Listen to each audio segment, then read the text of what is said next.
नमस्कार विद्यार्थी मित्र हो आजच्या व्हिडिओमध्ये आपण बघणार आहोत होळी या सणाविषयी एक अतिशय सुंदर निबंध।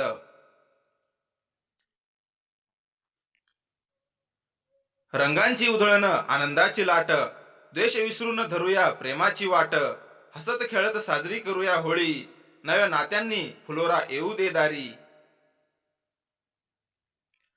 होळी हा भारतातील एक अत्यंत उत्साहवर्धक आणि आनंददायी सण आहे।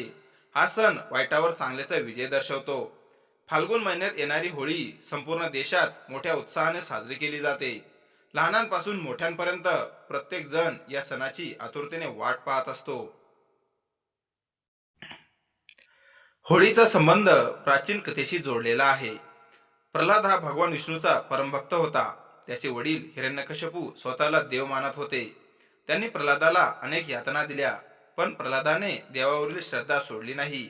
शेवटी हिरण्यकश्यपूची बहीण होलिका हिने त्याला अग्नीत बसवले, पण देवाच्या कृपेने प्रल्हाद वाचला आणि होलिका जळून खाक झाली। म्हणूनच होळीच्या आदल्या दिवशी होलिका दहन केले जाते। हे वाईट प्रवृत्तीचा नाश आणि चांगुलपणाचा विजय याचे प्रतीक आहे।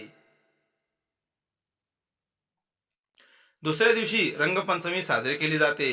लोक एकमेकांवर रंग उधळतात, पाण्याने खेळतात आणि गाणी गातात। सर्वत्र आनंद, हशा आणि उत्साहाचे वातावरण असते।